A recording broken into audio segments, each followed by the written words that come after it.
Assalamualaikum warahmatullahi wabarakatuh. Selamat siang sobat sosial yang ada di rumah, di kantor, dimanapun berada. Kita jumpa lagi di podcastnya UPTD PPKS nih di edisi bulan September 2025. Hari ini Rizka sudah bersama dengan salah satu narasumber kita yang mungkin sobat sosial udah pernah ketemu juga, terutama mungkin adik-adik yang sekolah di Poltek Esos pasti sering bertemu dengan beliau. Kita sapa dulu mungkin ya narasumber kita pada siang hari ini. Ada Ibu Sinta Yulianti Sunyono, Esos MPS SP. Selamat siang Ibu Sinta. Siang Mbak Rizka. Nah, jadi Ibu Sinta ini merupakan dosen tetap Prodi Rehabilitasi Sosial di Poltek Esos Bandung. Nah, hari ini mungkin Bu Sinta kita akan ngobrolin topik yang cukup menarik ya Bu. Dan ini menariknya kenapa? Karena memang di Dinas Sosial itu melakukan ini. Ada 7 panti atau 7 pusat pelayanan yang melakukan kegiatan ini. Kita akan membahas nih Sobat Sosial tentang pentingnya rehabilitasi sosial bagi PPKS dan keluarga gitu. Nah, Ibu Sinta di sini juga selain sebagai dosen ya Bu, juga sebagai praktisi pekerja sosial, dan mungkin nanti selama 30 menit ke depan, Sobat Sosial kita akan membahas mengupas tuntas mengenai pentingnya rehabilitasi sosial bagi PPKS dan keluarga. Nah, mungkin kita sebagai orang yang biasa di lapangan ya Bu, lebih lebih sering ada di lapangan, lebih sering bertemu sama klien, tapi mungkin tidak semua orang, tidak semua sobat sosial itu paham betul sebetulnya apa sih yang disebut dengan rehabilitasi sosial. Dan mungkin rehabilitasi sosial itu ada banyak jenisnya mungkin ya Bu Sinta. Boleh kita jelaskan ke sobat sosial yang ada di rumah nih Bu, supaya kita lebih ngerti, lebih paham juga. Ya baik, terima kasih Mbak Rizka atas pertanyaannya. Selamat siang sobat sosial dimanapun berada. Bismillahirrahmanirrahim. Tadi pertanyaannya rehabilitasi ya. Kita sekarang membahas pentingnya rehabilitasi bagi individu dan keluarga. Nah, kita sekarang masuk dulu nih ke rehabilitasi gitu ya. Rehabilitasi ini sebetulnya asal katanya dari bahasa Latin ya, Mbak ya, yang habilis ya. Habilis itu artinya pulih gitu ya. Jadi secara harfiah bahwa yang namanya rehabilitasi itu adalah memulihkan, yang memulihkan. Namun kita masuk ke Permensos nomor 16 tahun 2019 tentang standar nasional rehabilitasi sosial, bahwa yang namanya rehabilitasi sosial itu adalah proses refungsionalisasi ya, dan pengembangan gitu ya. Jadi sebetulnya kalau di Permensos nomor 16 tahun 2019 itu ada 2 kata kunci. Yang pertama adalah pemulihan, yang kedua adalah pengembangan gitu ya. Barangkali sobat sosial tadi ingin tahu juga tentang jenisnya gitu ya. Jenis rehabilitasi sosial itu menurut kembali lagi Permensos nomor 16 tahun 2019 itu ada 2 jenis. Yang pertama adalah rehabilitasi sosial dasar, dan yang kedua adalah rehabilitasi sosial lanjutan. Oh, berarti ada dasar dan ada lanjutan. Ya. Terus kalau bedanya gimana nih? Bedanya rehabilitasi sosial dasar dengan lanjutan. Kalau rehabilitasi sosial dasar tadi ada 2 kunci kata utama ya, pemulihan dan pengembangan gitu ya. Jadi kalau misalnya rehabilitasi sosial dasar itu adalah yang berkaitan dengan pemulihan. Bagaimana rehabilitasi sosial ini dapat memulihkan PPKS gitu ya. Lalu kalau yang lanjutan, rehabilitasi sosial lanjutan, mengembangkan. Selain memulihkan, juga ada fungsi pengembangan individu dan keluarga, seperti itu. Mungkin kalau di pusat pelayanan dari Dinas Sosial, berarti rehabilitasi sosial dasar. Dasar. Ya, kalau yang di bawah provinsi, kabupaten, kota itu yang rehabilitasi sosial dasar. Betul. Gitu ya. Karena kalau misalnya sebelumnya nih, saya juga kan kebetulan pernah di Bina Remaja ya, kita pemahamannya waktu itu tuh rehabilitasi sosial di provinsi itu lanjutan. Dasarnya itu di kota kabupaten ternyata bukan seperti itu ya. Jadi tuh sobat sosial, kita dapat pemahaman baru ya, bahwa yang disebut sebagai rehabilitasi sosial dasar itu bagaimana upaya memulihkan ya, baik itu di kota kabupaten, di sosnya maupun di Jawa Barat. Ya, betul. Dan lanjutan itu berarti pengembangan. Ya, betul. Gitu. Barangkali di rehabilitasi sosial dasar gitu ya, layanan yang diberikannya itu dalam bentuk yang pertama motivasi dan diagnosa psikososial. Itu di mana-mana ya kayaknya dilakukan ya, motivasi dan diagnosa psikososial. Lalu perawatan dan pengasuhan ya. Itu biasanya di anak-anak mungkin ya. Ya, di hampir semua rehabilitasi sosial memang fungsi utamanya adalah perawatan dan pengasuhan gitu ya. Lalu yang ketiga adalah bimbingan mental spiritual gitu ya. Lalu bimbingan fisik. Ada juga bimbingan sosial dan konseling. Lalu pelayanan aksesibilitas ya. Jika misalnya ada yang membutuhkan layanan aksesibilitas terhadap kesehatan misalnya, itu juga menjadi salah satu bentuk layanan yang diberikan di rehabilitasi sosial dasar. Lalu bantuan dan asistensi sosial ya, itu programnya Kementerian Sosial betul ya, dan atau rujukan. Rujukan juga ini juga ada menjadi bentuk layanan di rehabilitasi sosial dasar. Ya. Apa bedanya dengan yang lanjutan? Apa sih kira-kira yang menjadi poin gitu ya, yang membedakan? Yang pertama adalah pelatihan vokasional. Ya, atau pelatihan kerja itu di rehabilitasi sosial dasar itu belum ada. Ya, kalau di lanjutan tuh ada. Untuk apa? Untuk mengembangkan fungsi pengembangan di situ ya.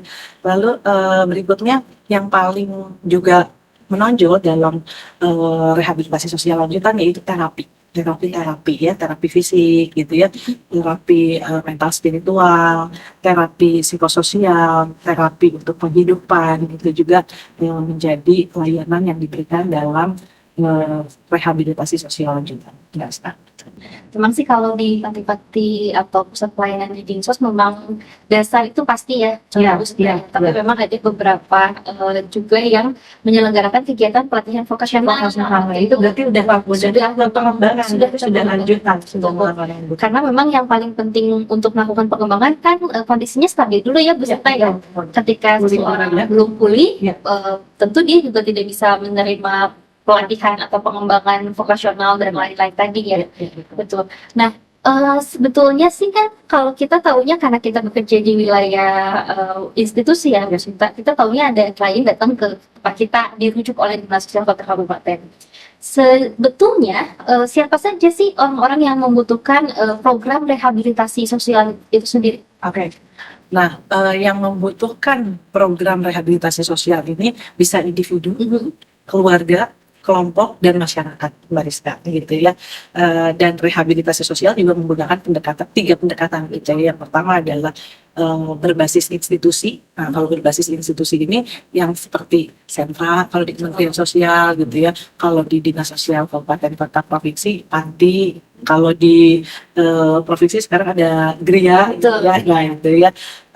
Lalu yang berikutnya ada family base atau berbasis keluarga gitu ya, rehabilitasi sosial berbasis keluarga. Dan yang ketiga ada rehabilitasi sosial berbasis komunitas. Tadi ada institusi, ada berbasis keluarga, dan ada berbasis komunitas. Itu menarik ya, sobat sosial di rumah. Berarti kita juga sebagai bagian dari masyarakat bisa turut serta dalam proses rehabilitasi sosial sebetulnya ya. Bisa punya peran lah gitu ya, terutama dalam tadi yang berbasis komunitas atau masyarakat lah. Sebetulnya Bu Sinta, apa sih pentingnya ya rehabilitasi sosial ini bagi para pemerlu pelayanan kesejahteraan sosial? Mengapa mereka harus dilaksanakan rehabilitasi sosial itu? Nah, kembali lagi ke pengertian rehabilitasi sosial gitu ya, untuk merefungsionalisasikan keberfungsian sosial mereka gitu. Nah, penting sekali ketika misalnya mereka sudah tidak atau sudah disfungsi secara sosial, maka ingin mengembalikan keberfungsian sosial, maka rehabilitasi sosial lah sebetulnya pilihan yang utama bagi mereka gitu ya. Kenapa? Karena yang namanya keberfungsian sosial itu yang memiliki 3 indikator gitu ya. Kayak yang pertama adalah mereka mampu memenuhi kebutuhan dasarnya, sandang, pangan, papannya ini terpenuhi gitu ya. Nah, kalau misalnya salah satunya tidak, artinya mereka memang tidak berfungsi secara sosial. Lalu yang kedua, mereka dapat menjalankan peran sosialnya sesuai dengan peranannya gitu ya. Kalau misalnya seorang ayah gitu kan ya, perannya apa sih? Mungkin mencari nafkah gitu kan. Kalau misalnya seorang ayah ini misalnya contoh ya, seorang ayah ini diputuskan hubungan kerjanya misalnya ya, dan ayah ini menjadi satu-satunya pencari nafkah di keluarga gitu ya. Nah, itu kan akhirnya ada yang pincang tuh di situ ya. Akhirnya mereka barangkali tidak bisa memenuhi kebutuhan dasar.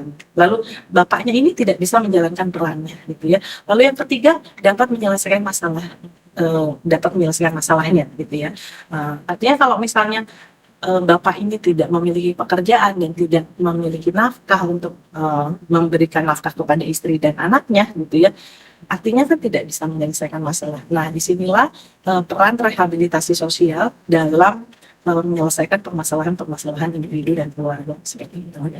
Ya, jadi mungkin tadi bisa digarisbawahi juga ya, Ya. Bu, tentang tujuannya itu tadi keberfungsian sosial. Keberfungsian sosial. Oh, jadi keberfungsian sosial itu harus dimiliki tiga-tiganya ya, Bu. Tadi indikatornya ada 3, harus dimiliki tiga-tiganya. Kalau salah satu saja tidak dimiliki oleh suatu individu Ya. atau sebuah keluarga mungkin atau komunitas tadi, berarti itu terganggu keberfungsian sosial. Betul sekali. Dan mereka itulah nanti yang harus kita bantu proses pemulihannya Ya. melalui rehabilitasi sosial dasar. Jadi itu yang mungkin sobat sosial di rumah. Jadi tadi kita fokusnya kepada keberfungsian sosial, Ya. baik individu, keluarga maupun komunitas dan masyarakat itu sendiri ya. Dan ini yang Mbak Rizka, konsep rehabilitasi sosial juga kan melibatkan serangkaian upaya untuk mendukung individu mencapai tingkat fungsi yang setinggi-tingginya Betul, gitu ya, betul. dalam kapasitasnya dia gitu ya. Sehingga dengan rehabilitasi ini ya tadi memulihkan dan mengembangkan, itu disitulah tujuan utamanya. Betul. Sebetulnya ada satu hal yang menarik nih buat Rizka, karena selama ini kan mungkin rehabilitasi sosial di panti atau di pusat pelayanan di kita itu kan lebih banyak mengarah kepada kliennya. Ya. Nah, ternyata rehabilitasi sosial juga ini penting untuk keluarga. Ya. Betul. Nah, bagaimana proses rehabilitasi sosial itu menjadi penting bukan hanya bagi klien tapi bagi keluarganya ini, Bu Sinta, yang cukup mungkin tidak semua orang tahu tentang hal tersebut. Iya ya, jadi kalau misalnya di pekerjaan sosial gitu ya, Mbak Rizka ya, memang ada intervensi pekerja sosial dengan individu dan keluarga gitu ya, selalu itu kan berkaitan antara individu dan keluarga gitu ya. Nah, ciri khas utama dalam bekerja di profesi pekerja sosial itu menggunakan asesmen PIA ya. PIA itu person in environment gitu ya. Bagaimana individu tersebut berpengaruh terhadap lingkungan dan bagaimana lingkungan juga dapat berpengaruh terhadap individu tersebut gitu ya. Sehingga keluarga ini adalah lingkungan pertama yang dia kenal. Betul. Sejak lahir gitu Iya. ya. Dari saat lahir oe-oe itu kan sama keluarga. Jadi ini adalah lingkungan utama dan pertama yang dikenal oleh individu gitu ya. Sehingga memang keluarga lah yang memiliki peran yang sangat besar gitu ya terhadap perubahan perilaku yang dialami oleh PPKS tersebut atau individu tersebut gitu ya. Sehingga ketika misalnya kita bekerja dengan individu, kita lihat juga, kita asesmen juga keluarganya seperti apa gitu ya. Makanya ada alat asesmen yang memang khusus untuk melihat struktur keluarga ya, genogram gitu kan, bagaimana hubungan dia dengan orang tuanya, bagaimana hubungan dia dengan kakak dan adiknya. Lalu kita juga tanya juga kepada keluarganya, bagaimana klien ini atau PPKS ini di mata keluarga seperti itu saling berkaitan. Barangkali itu yang menjadi dasar dalam kerja sosial bekerja dengan individu dan keluarga. Ya sih, karena kan memang untuk merubah seorang individu itu tidak mudah ya. Ya. Ibaratnya misalnya ketika kliennya seorang remaja usia 16 tahun, kita mau ubah sikap buruknya misalnya dalam waktu misalnya di panti sosial itu hanya 3 bulan, 6 bulan. Ya. Itu sementara usia 15 tahun ke belakangnya kan bersama keluarganya. Ya, maksudnya jadi memang penting sekali tadi kita untuk mengetahui bagaimana dia berrelasi dengan keluarganya, dan mungkin keluarganya juga yang menjadi salah satu motivasi dia untuk pulih kan ya, seperti itu mungkin ya, Bu. Ya. Nah, kalau misalnya untuk rehabilitasi sosial sendiri, selama ini sebetulnya dilaksanakannya itu apakah hanya oleh pemerintah atau mungkin oleh LHS swasta, atau mungkin ada pihak-pihak lain yang juga sudah sering melakukan proses rehabilitasi sosial ini? Oke. Dalam HSO ya, Human Services Organization, yang namanya lembaga layanan kesejahteraan sosial gitu ya, itu terbagi menjadi 2, Mariska. Jadi yang pertama itu memang yang dilakukan oleh pemerintah, lembaga layanan pemerintah. Ini bekerja berdasarkan mandat dan undang-undang dengan peraturan dan ketentuan-ketentuannya, gitu ya. Ketentuan yang berlaku di Indonesia saat itu, gitu ya tentunya ya. Lalu ada yang kedua adalah lembaga pelayanan swasta atau sukarela, ya. Merupakan organisasi yang diciptakan dan dikelola oleh para anggotanya biasanya berdasarkan atas ajas pengabdian untuk membantu kelompok yang kurang beruntung. Jadi memang alasannya ada dua, statusnya itu ada dua. Yang pertama tadi pemerintah, yang kedua swasta gitu ya. Kalau misalnya di masyarakat ada RBM gitu ya, itu masuk ke swasta. Gitu. Nah itu pun yang swasta pun saat ini memang harus terakreditasi juga ya, dari yang ada badan lembaga yang mengakreditasi badan kesejahteraan sosial, BALEX ya, itu memang harus dipastikan bahwa mereka terakreditasi juga. Mungkin supaya bisa terakreditasi kan salah satunya bisa menyelenggarakan pelayanan rehabilitasi sosial sesuai dengan tadi standarnya ya, yang tercantum dalam Permensos tadi. Permensos nomor 16 tahun 2020. Jadi walaupun mungkin sobat sosial, kayaknya saya bisa nih membantu orang gitu ya lewat rehabilitasi sosial, ternyata ada standarnya ya, yang harus ditempuh, termasuk juga lembaganya juga harus tersertifikasi ya, terakreditasi. Jadi memang semuanya tidak bisa karena saya swasta jadi suka-suka saya gitu, nggak bisa gitu ya. Sampai saya bilang tetap saja ada standar untuk pelayanan rehabilitasi sosial untuk klien dan juga tentu harus terakreditasi tadi ya gitu Bu Sinta. Nah kalau menjamin layanan betul untuk menjamin layanan jangan sampai kita malah praktek ya, jangan sampai kita malah praktek. Nah kalau tadi kan kita bicara tentang institusinya yang melakukan proses pelayanannya ya, dia harus terakreditasi. Kalau misalnya untuk seseorang yang berhak menerima program-program rehabilitasi sosial sendiri, itu ada kriterianya nggak atau ada syarat-syaratnya nggak sih? Apa saja? Ya, syaratnya barangkali yang mereka pemerlu pelayanan kesejahteraan sosial ya tentunya ya, pemerlu pelayanan kesejahteraan sosial baik perorangan, keluarga maupun kelompok ataupun masyarakat gitu ya. Yang karena satu hambatan atau kesulitan atau gangguan gitu ya nggak dapat melaksanakan fungsi sosialnya kembali. Nah itu yang menjadi fokus utama sasaran dari rehabilitasi sosial. Nah untuk bagaimana seseorang itu dianggap ini PKS nih gitu, perlu berarti ada hasil laporan sosialnya atau bagaimana gitu? Ya, jadi pertama memang yang namanya klien itu kan atau PPKS itu kan ada dua jenis ya. Yang pertama adalah klien yang sukarela gitu ya. Klien yang sukarela ini dia memang sadar betul bahwa dia memiliki masalah dan dia butuh bantuan, sehingga PPKS yang seperti ini biasanya datang sendiri tuh ke panti rehab, ke sentra gitu ya. Seperti misalnya lansia yang udah nggak punya siapa-siapa gitu kan, dia datang sendiri ke panti rehabilitasi. Saya ingin direhab, saya udah nggak punya siapa-siapa gitu kan dan sebagainya. Dia sadar betul kalau dia memang membutuhkan bantuan gitu ya. Lalu yang kedua adalah klien yang involuntary gitu ya. Ya tidak sukarela gitu. Yang tadi yang voluntary, yang sukarela, dan yang kedua ada yang involuntary. Klien-klien yang atau PPKS yang tidak sukarela.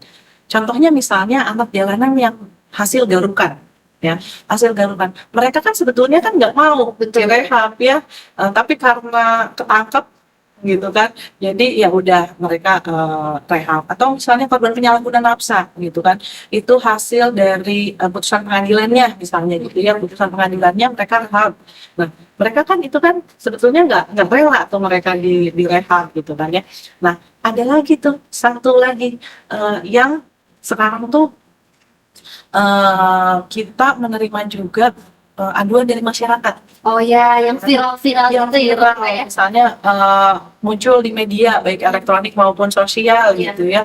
Nah itu juga kita tangani. Nah kalau yang seperti itu biasanya kita outreach. Kita penjangkauan, lalu kita tanya gitu kan ya, apa yang menjadi kebutuhannya. Jika misalnya memang kebutuhannya adalah rehabilitasi, maka kita akan sarankan PPKS ini untuk rehabilitasi seperti itu, Mbak Rizka. Tapi yang itu tuh nggak masuk ke dua-duanya ya sebetulnya ya, yang outrage itu karena sekarang mah karena viral gitu kan. Karena kan kalau yang viral itu kadang lebih mudah ditemukan ya, gitu. Bedanya mungkin seperti itu, jadi lebih cepat dijangkau karena lebih mudah ditemukan. Nah, bicara yang tadi kedua, ada salah satunya kan yang tidak voluntary ya, yang tidak sukarela. Ya. Tentu dia kan mungkin ketika, ya saya punya pengalaman juga, anak-anak terutama remaja, ketika misalnya dia antarkan oleh Dinas Sosial Kota Kabupatennya atau oleh Satpol PP datang ke suatu lembaga pelayanan sosial, kemudian di sana mereka merasa tidak betah, ini bukan tempat saya, kok saya nggak bermasalah gitu. Terus akhirnya dia kabur misalnya, atau misalnya enggak, saya menolak, pokoknya saya tidak mau mengikuti rehabilitasi sosial di sini, saya nggak apa-apa, misalnya seperti itu. Nah, ada nggak sih konsekuensinya ketika klien atau PPKS itu tidak mau menerima program rehabilitasi sosial yang dilaksanakan di institusi maupun di masyarakat? Ya baik, barangkali itu yang masuk di kategori yang kita penjangkauan gitu ya, atau yang tidak sukarela gitu ya. Kalau yang tidak sukarela sebetulnya kan dia masuk ke rehab itu kan sebetulnya putusan pengadilan kah, atau misalnya ya kebanyakan putusan pengadilan gitu ya, atau misalnya tangkapan gitu kan, yang memang itu menjadi hukuman gitu ya, menjadi hukuman, pengganti hukuman gitu kan. Nah, tapi ketika misalnya ada yang kita outrage lalu kliennya atau PPKS-nya ini menolak gitu ya, sebetulnya tidak ada hukuman juga untuk mereka gitu ya, kalau misalnya memang menolak gitu kan.